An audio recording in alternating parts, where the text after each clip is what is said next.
Posters दिख रहे हैं, दिल्ली में दिख रहे हैं, सीलमपुर में, और उस पर स्पष्ट लिखा हुआ है कि हिंदू घर बिकाऊ हैं। देखिए, ऐसा है कि देश की राजधानी दिल्ली अपराधों का गढ़ बन गई है, कोई आज से हम नहीं कह रहे। हम बार बार इस चीज को सदन में, सड़क पे, प्रेस कॉन्फ्रेंसेस के जरिए सरकार को आगाह कर रहे हैं कि भाई यहाँ अपराध बहुत बढ़ रहा है। गैंग वॉर होते हैं दिल्ली की सड़कों पे, महिला का गैंग रेप करके उसको कई किलोमीटर तक सड़क पे घसीटा जाता है, कोर्ट के अंदर हत्या हो जाती है न्यायाधीश के सामने। तो जिस प्रदेश में न्यायाधीश सुरक्षित नहीं है, जहां राष्ट्रपति रहते हैं, उपराष्ट्रपति रहते हैं, प्रधानमंत्री रहते हैं, गृह मंत्री रहते हैं, तमाम देशों के राजदूत रहते हैं, आप क्या पूरे देश को कैसे सुरक्षित रखेंगे? आपके नाक के नीचे अपराध हो रहा है, 500 हत्याएं साल भर में हो रही है दिल्ली में।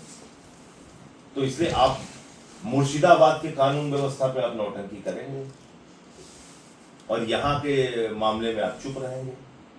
तो ये जो बीजेपी का दोहरा चरित्र है कि जहां पर उनकी सरकार नहीं है वहां बिल्कुल आग लगाने का काम करो, जहां पे उनकी सरकार है वहां खामोश हो जाओ, अपराध हो रहा है, तो ये ठीक नहीं है।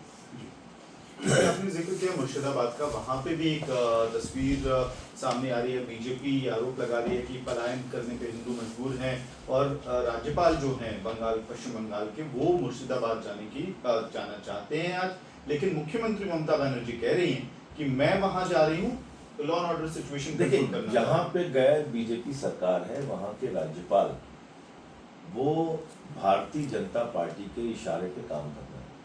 ये बहुत ही दुर्भाग्यपूर्ण है लोकतंत्र के लिए और हमारे संविधान के लिए। अब आप देखिए, जब तक आम आदमी पार्टी की सरकार थी दिल्ली में, एलजी साहब हर जगह सक्रिय रहते थे। अब क्यों नहीं जाते एलजी साहब? अब क्यों नहीं दिखाई पड़ते एलजी साहब? अब कोई नाम ले रहा है एलजी साहब का, लेकिन उस समय लगता था कि सरकार पूरी एलजी साहब ही। तो इसलिए मैं ये कह रहा हूँ कि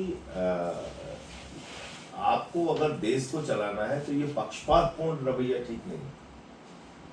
आप राज्य सरकार के कानून व्यवस्था का विषय उनका है और ममता बनर्जी एक सक्षम मुख्यमंत्री है, उनको मौका दीजिए, वो नियंत्रित करेंगी वहाँ की चीजों को। आखिर में से एक सवाल सर, कल उपराष्ट्रपति जगदीप धनखड़ जी की स्पीच चल रही थी, एड्रेस चल रहा था राज्यसभा के इंटर्न्स के साथ, और उन्होंने वहां पे कई सारी तीखी टिप्पणियां जुडिशरी के लिए की हैं, जिसमें 142 अनुच्छेद और 145 अनुच्छेद का भी उन्होंने जिक्र किया और ये कहा कि एक न्यूक्लियर मिसाइल की तरह डेमोक्रेटिक फोर्सेस पे 142 आर्टिकल का इस्तेमाल हो रहा है, सुपर पार्लियामेंट बनने की कोशिश कई बार की जाती है।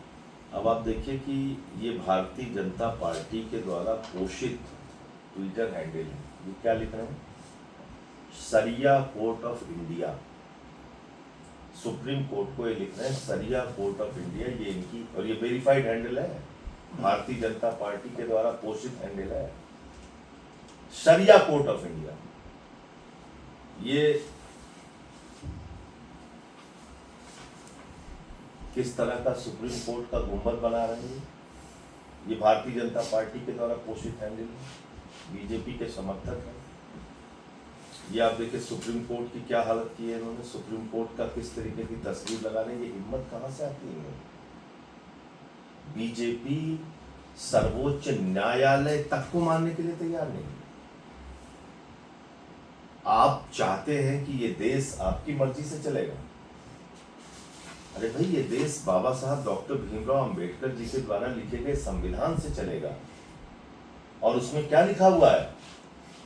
संविधान की धारा 26 कहती है कि अलग अलग धर्म के लोगों को अपनी धार्मिक मान्यताओं के हिसाब से अपनी धार्मिक संपत्तियों के प्रबंधन करने, पूजा अर्चना उपासना इबादत प्रेयर करने की आजादी है।